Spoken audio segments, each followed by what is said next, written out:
यहाँ कान्हा में लाहौर को प्यारे होने वाले 7 बच्चों को मनो मिट्टी तले सुला दिया गया है। दीगर की नमाज जनाजा भी कुछ देर बाद अदा की जाएगी, जबकि तमाम तैयारियां मुकम्मल कर ली गई हैं।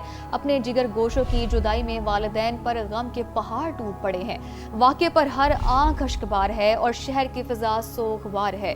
और हम अपने नुमाइंदों से भी बात करेंगे, तो इसी हवाले से हमारे नुमाइंदगान हमारे साथ मौजूद हैं। बिल्कुल ऐसे ही वो मासूम जाने सोबिया जो कि यकीनी तौर पर अल्लाह को प्यारी हो गई हैं, माँ की गोदें उजड़ गई हैं। हम तो अज्यूम भी नहीं कर सकते कि क्या क़यामत सुग़रा वहाँ पर जो है वो उन पर गुजर रही है।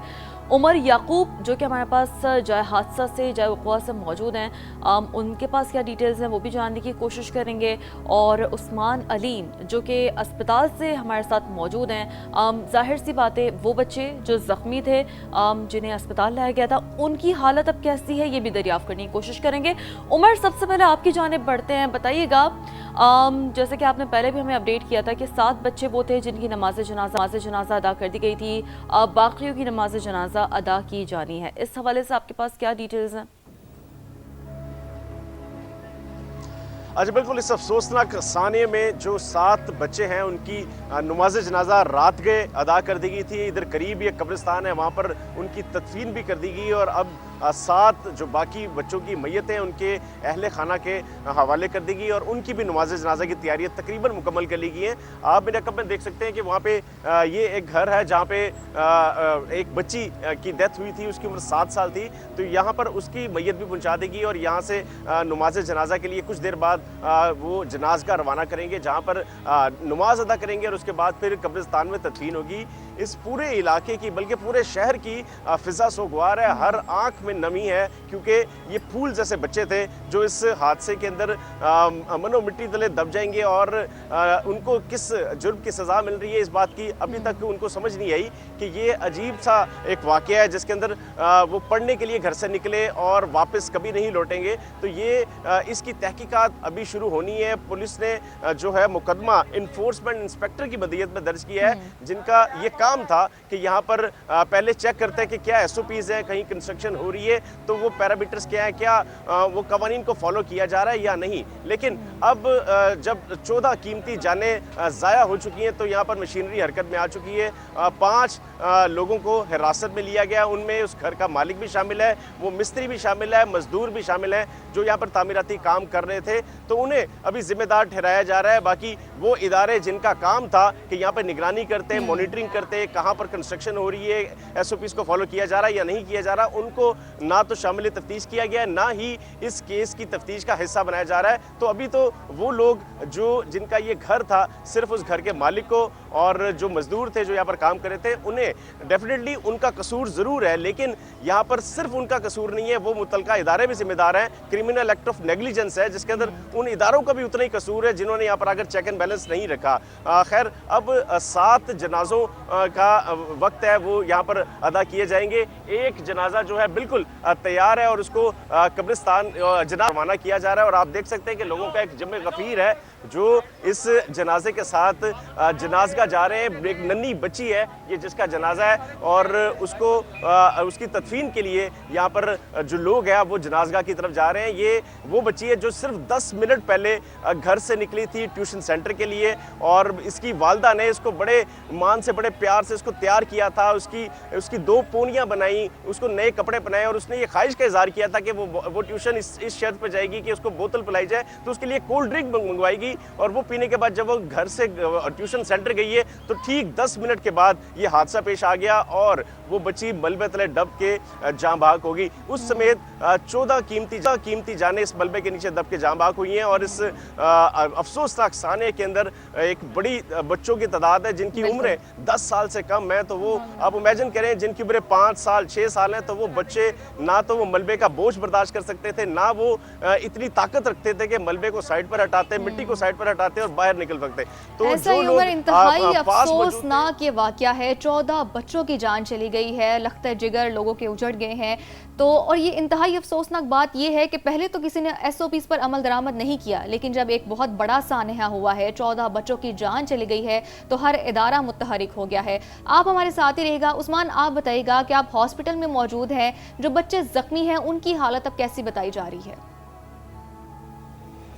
जी बिल्कुल, लाहौर में क़यामत से पहले क़यामत टूट पड़ी है, माओं की गोदें उजड़ी हैं और 14 बच्चे जो हैं वो जान की बाजी हार गए। वो नन्हे फूल जिन्होंने रोशन मुस्तकबिल देखना था, रोशन मुस्तकबिल के ख्वाब लेकर निकले थे, वो अब मनो मिट्टी तले जा दबे हैं। जबकि जो ज़ख्मी हैं, अगर की जाए तो तकरीबन 8 अफराद के ज़ख्मी होने की इत्तलात मौसूल हुई थी, जिनको काना हस्पताल में लाया गया और यहाँ से इब्तदाई तिब्बी इमदाद देने के बाद उनको डिस्चार्ज कर दिया गया। जबकि एक बच्चा अब भी चिल्ड्रन हस्पताल में जो है वो ज़ेर इलाज है। जबकि दूसरी जानिब अगर टीचर की बात करें जो कि इन बच्चों को पढ़ा रही थी, तो वो भी अब जनरल हस्पताल में ज़ेर इलाज हैं। उनके भी मुख्तलिफ टेस्ट और एक्सरे जो हैं वो किए गए हैं। सर पर चोटें जो हैं वो आई हैं और इस समेत मुख्तलिफ जो हड्डियाँ हैं उनको नुकसान पहुँचा है, लेकिन वो अभी भी ज़ेर इलाज हैं और उनकी हालत ख़तरे से बाहर बताई जा रही है। नहायत अफसोसनाक वाक़या है जिसमें जो माएँ हैं उनकी गोदें उजड़ चुकी हैं। जब मैयतें जो हैं वो अपने घरों को पहुँची, जो बच्चे कलम लेकर घर से इल्म हासिल करने निकले थे वो कब्र तक जा पहुँचे और इसमें तमाम इंतज़ामिया की गफलत जो है वो भी यहाँ होती है, क्योंकि बिल्डिंग इंस्पेक्टर्स वो इंस्पेक्टर्स होते हैं जिन्होंने अपने अपने इलाके का सर्वे करना होता है और कोई भी खस्ता हाल इमारत हो उसको रिपोर्ट करना होता है, उसकी लिस्टें मुरतब करनी होती हैं और वहाँ पर SOPs पर अमल दरामद करवाना होता है। जो बहुत कुछ होता है, लेकिन उस्मान सवाल तो यही उठता है ना कि क्या किया, और फिर देखिए इस तरह के सानेहात होते हैं और फिर देखना ये कि अब इस साने के बाद क्या दोबारा एक फ़ाइल बनेगी, क्या वो दोबारा फाइल क्लोज हो जाएगी, होगा क्या इसके बाद। बहरहाल उस्मान अलीम हमारे साथ मौजूद थे जो अस्पताल से हमें अपडेट कर रहे थे। उमर याकूब जाए वक़ुआ पर जाए हादसा पर ही मौजूद है, मुसलसल हमें अपडेट कर रहे हैं। आप दोनों का बेहद शुक्रिया। प्यारे प्यारे बच्चों पर ये आफत कैसे आई, जख्मी बच्चों ने सारी रुदात खुद सुना दी है। लेंटर अभी कच्चा था, वो बनना था सही तरह पूरा, तो कच्चा था, उन्होंने मिट्टी डाली, सारा हमारे पे गिर गया, तो कोई बच्चे फोत हो गए, कोई जिंदा बच गया। आप उस वक्त कहाँ बैठी हुई थी? छत के नीचे थी? छत के नीचे थे, तो फिर हमें भी नहीं पता चला कैसे गिर गए। तो बाद में मिस्त्रियों ने हमें निकाला और मेरे मामू भी साथ ही थे, उन्होंने भी निकाला और मेरे पापा ने भी। तो सारों ने जब निकाला ना, कोई फोत हो गए, कोई बच गए हैं। तब हमें यहाँ पे लेके आए, तो ये देखो, ये मेरा पाँव कूलर के नीचे आया था, कूलर और मशीन मेरे पाँव पे गिर गई, तो मेरे पाँव पे चोट लग गई है, बड़ी मुश्किल से निकाला। फिर हम अकेडमी पढ़ रहे थे तो लेंटर गिर गया, पता ही नहीं चला। आपके साथ और कितने बच्चे थे वहाँ पर? काफ़ी थे। अच्छा, आप वहीं पे थी, छत के नीचे बिल्कुल बैठी हुई थी जब लेंटर गिरा? सारे बच्चे वहीं पे थे। तो कितने बच्चे होते हैं रोज़ाना आपके पास वहाँ पर पढ़ने के लिए आते हैं? और टीचर भी थे, काफ़ी थे। टीचर कितनी थी आपके साथ? एक ही, अपने घर में ट्यूशन पढ़ाती हैं टीचर।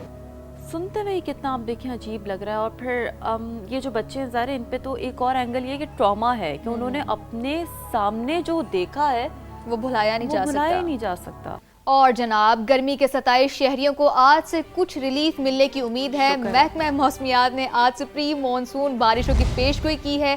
6 जुलाई तक मुल्क के बेशतर इलाकों में बादल बरसेंगे। बारिशें तो होती हैं पाकिस्तान में, लेकिन एक मसला ये भी है कि पानी ज़ाया होने से आबी किल्लत बढ़ती जा रही है। पाकिस्तान पानी की दस्तयाबी और जखीरा करने की आलमी दर्जाबंदी में नीचे चला गया है, जबकि भारत की आबी जारहियत भी बड़ा चैलेंज बनी हुई है। इस तमाम सूरत हाल पर रिपोर्ट कर रहे हैं जहीर अली खान। वर्ल्ड बैंक की जमानत पर 1960 में तय पाने वाले सिंध तास मुआहदे में दरियाए सिंध, झेलम और चनाब के पानी पर पाकिस्तान का हक तस्लीम किया गया, जबकि रावी, ब्यास और सतलज का पानी भारत के लिए मुख्तस हुआ। इस मुआहदे को यकतरफा तौर पर कोई फरीक खत्म नहीं कर सकता, लेकिन भारत अप्रैल 2025 से पहलगाम वाक़े को बुनियाद बनाकर मुआहदे की खिलाफ वर्जी कर रहा है। इस पर पाकिस्तान ने आलमी फोरम से रुजू किया, जहाँ पाकिस्तान के हक को तस्लीम कर लिया गया और भारत को हजीमत उठाना पड़ी। इसके बावजूद हरधर्म मोदी सरकार खुशहाली के दौरान पानी रोक लेती है, जबकि मानसून सीजन में अचानक पानी छोड़कर पाकिस्तान में सैलाबी सूरत हाल पैदा की जाती करती है। गुज़िश्ता 1 साल से भारत इंडस कमिश्नर्स के जरिए पानी का डेटा भी शेयर नहीं करता। भारत की आबी दहशतगर्दी के अलावा पाकिस्तान को पानी के अंदरूनी चैलेंजेस का भी सामना है। मुल्क में दरियाई निजाम से औसतन तकरीबन 140 मिलियन एकड़ फीट पानी दस्तयाब है, लेकिन नहरों और आबी गुजरगाहों में तकरीबन 25% पानी रास्ते में जाया हो जाता है। फरसुदा आबपाशी तरीकों के बायस तकरीबन 65% पानी मौसर तरीके से इस्तेमाल नहीं हो पाता। हर साल 30 से 35 मिलियन एकड़ फीट पानी जखायर न होने की वजह से समंदर में चला जाता है। यही नहीं, बाज इलाकों में पानी के बेतहाशा ज़िया से ज़ेर ज़मीन पानी की सतह तेजी से कम हो रही है। पाकिस्तान के पास तकरीबन 30 दिन के लिए पानी जखीरा करने की सलाहियत है, जबकि आलमी मयार के मुताबिक 90 से 120 दिन का आबी जखीरा जरूरी है। पाकिस्तान ने मेमन डैम, दयामिर बादशाह और दासू डैम समेत बड़े आबी मंसूबे शुरू कर रखे हैं, जिनकी तकमील से पानी जखीरा करने की सलाहियत बढ़ेगी और आबी किल्लत पर काबू पाने में मदद मिलेगी। भारत से आने वाले दरियाओं पर पंजाब में डैम बनाने के लिए स्टडी जारी है। पाकिस्तान को भारतीय आबी जारियत के खात्मे और आबी जखायर में इजाफे के लिए फौरी मौसर इकदाम करना होंगे।